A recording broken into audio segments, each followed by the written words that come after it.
All right, so let's get rid of this nonsense. What nonsense? Okay. I don't even know what nonsense we're talking about. Okay, yet. I'm walking into a buzzsaw. Yeah, that's right. Buzzsaw Cowherd. Ohio State, can we stop with we got to give a defensive end Chase Young the Heisman? Why would you stop at that? He's the best player in college football. Because he occasionally beats a slow Big Ten tackle, and I'm going to give him. Occasionally, he leads the country in sacks. That's a terrible take. Let me educate you on this really quick. This is why Chase Young is more like Charles Woodson than he is Ndamukong Suh or Manti Te'o.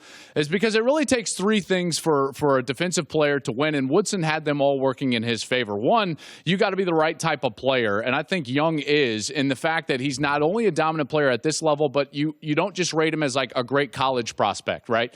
He's clearly going to be the top overall prospect in the NFL draft. You clearly can see him playing for 10 years. You can clearly see him with potentially a yellow jacket on at the end of this thing when it's all said and done. So he is the right type of player. He's also playing on a team, and this is the next point. So he's the player, and then you got to have a team that's in the right position to do this for a defensive player. Michigan was that team for Charles Woodson. They were a national champion that year. Nebraska wasn't really a factor. They were a 10-4 football team with Ndamukong Suh. And Notre Dame, while they're a good big brand, they had kind of popped up out of nowhere that year for Te'o. Remember, Colin, in the 5 previous seasons to that year where Notre Dame went to the national championship, in the 5 previous seasons, they went unranked for the entire season 3 times. The entire season. Not one week were they ranked. So you're telling me Ohio State... And in the other 2, they were teens. Whereas Michigan was a team that in the previous seasons before Woodson got there, did you know that they were at some point in the top 10 in the country every single year before Charles Woodson, dating back to 1967? So it wasn't a pop-up. So they were at the best team. So your point is Ohio and then the State. third thing, I'm continuing to educate you here. The third possible thing is that he's got to have the stages. Okay, so not only does he have the momentum now in the middle of the year, but now he's going to have, look at their back end.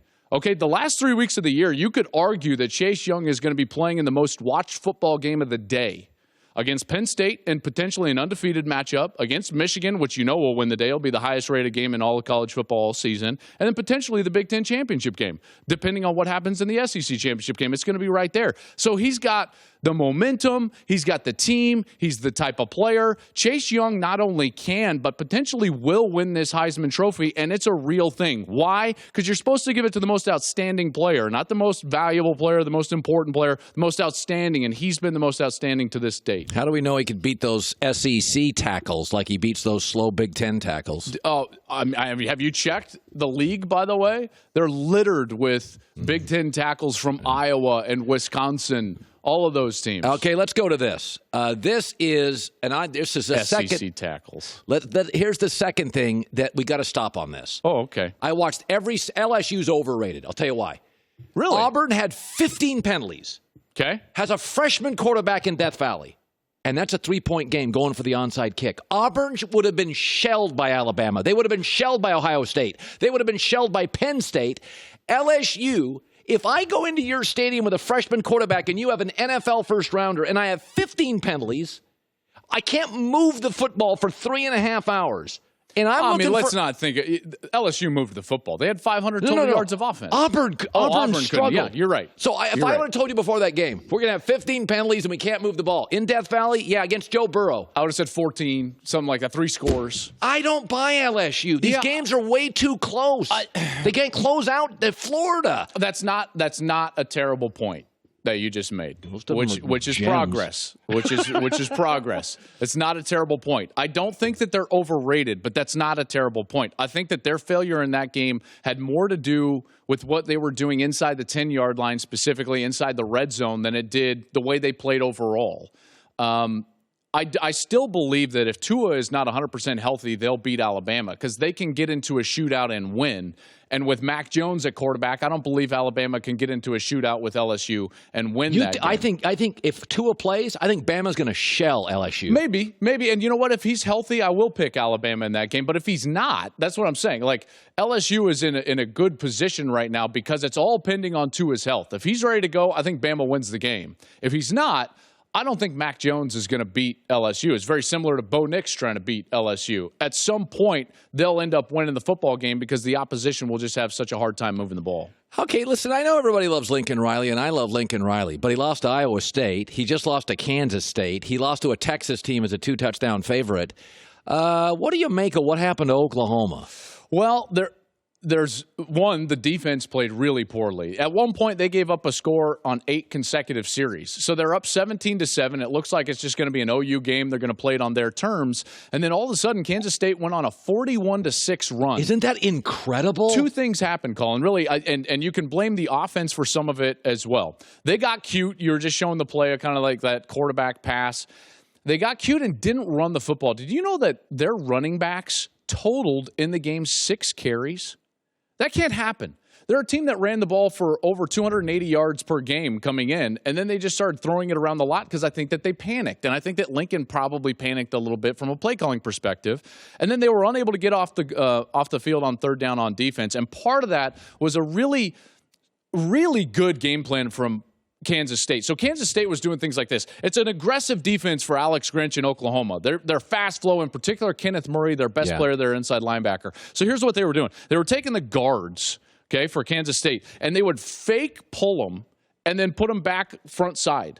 It was fascinating. That shouldn't matter. If I have Oklahoma's talent, you have K-State, I could take my dog out there and beat you by 2 touchdowns. I don't know about that. Oklahoma's got NFL guys everywhere. Not on the defensive side. Let me just put it to you this way. I think it's a bad look for Oklahoma because I'm not saying it's not a bad look, but let me just put it to you this way. 2 other things that and this is not in defense of Oklahoma. 2 other things. One, there's only one player on that defense that would sniff a starting spot at Ohio State. One. For Oklahoma? That's right. That's Kenneth Murray. Okay, so they're not very good then if that's the case. Their talent is not even close to like an Ohio State who's a great defense. And then the last thing I would say is I don't want to be too hard on a team that's trying to do something that's never been done before. You might be thinking like, well, what are you talking about? What are you talking about, Klatt? Here's what's never been done yet in college football. A team in a 9-game conference schedule winning all 9 regular season games and a conference championship. That's never been done.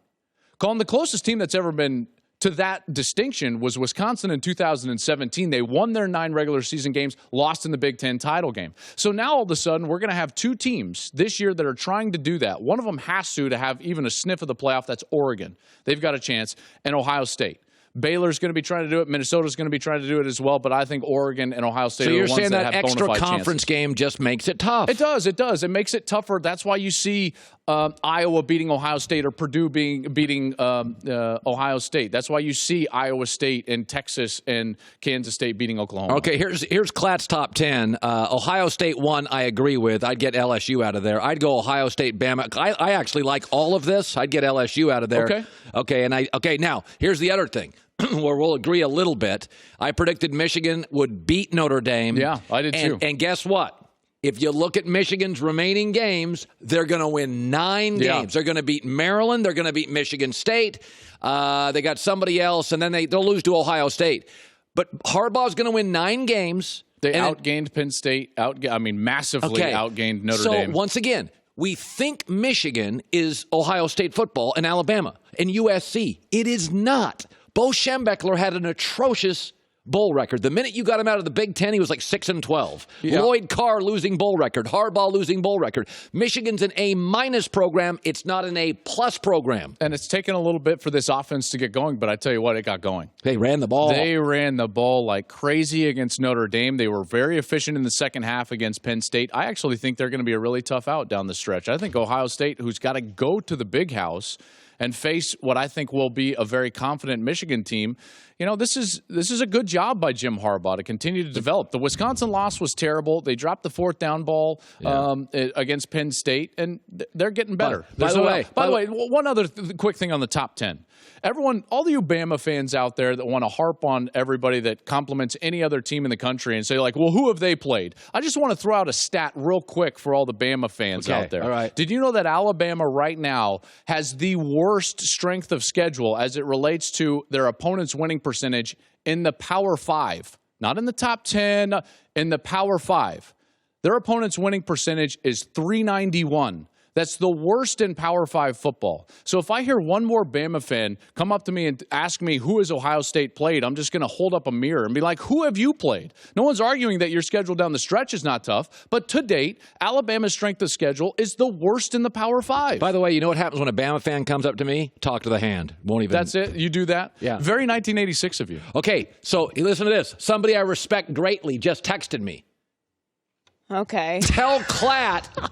Yeah, this is an insider. Oh, okay. Yeah, get your Chase Young video ready. This is an insider. Are you allowed to share this information? I'm not going to unveil the person. Colin's reading his very kid's respected texts on the air. He goes, tell Klatt Wisconsin single-blocked Young half the time with a tight end.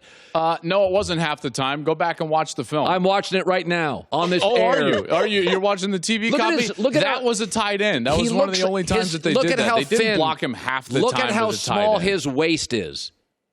Now, are you legitimately going to start to attack Chase Young? Is the best prospect going into next year's NFL draft, and he not only can, but I think will win the Heisman Trophy. He's the most dominant player in the country. Looks like a slot receiver in the SEC. Are you serious? That one I was embellishing, but I would hope so. But his waist is thin. SEC players look bigger than that and stronger. I mean, that's the dumbest thing you've ever said. I think he looks a little wispy to me. How tall is he? 6'6". Oh, God, he's too tall. His leverage will be terrible. I know a guy who is 6'6", who's a little undersized. His pad level is going to be terrible. He's not undersized. He's 275 pounds. Yeah. At 6'6", he's skinny. Might as well be a Warrior backup center. Who is this guy? What is Colin I don't know, the even guy talking I know about? was first ballot Hall of Famer. Yeah, he did the guy okay. I heard had a pretty good career. He did all right. I mean, hey, by the way, how much did he weigh? Do you know? He did not weigh 275. He looks skinny to me. Yeah, he does? I don't think that act 240. works in the SEC. They play real football down there. Oh, do they? They play real football down there. All that manly defense they're football. playing when LSU is scoring 50 points? What's your upset? Oh, joy. What? Now I love it. How about joy? Watch out for Washington this week. Yeah, USC is going to beat Oregon. Okay. I don't do that with my own games. No, I didn't ask you to do that. I'm well aware. I don't ask you you're sitting there knocking the best player in the country. He's thin in the waist. Wow. Yeah, you're crazy. You know that? You know, SEC. Come on, it must be Halloween. You get those crazy eyes today. Arkansas, recruit Chase Young. He'd make a good slot receiver. Arkansas might be the worst team in the country. They could be. They almost lost to Portland State. I know. I think it was Portland State. All right, Slot Joe Klatt, receiver. good seeing you, buddy. You're trying to get me all heated up. I'm not going to get mad. Hi, everybody. Thanks for watching. Subscribe here to get the latest from the show. Also, be sure to check out more of the best clips from The Herd or go watch a few segments from other shows on FS1.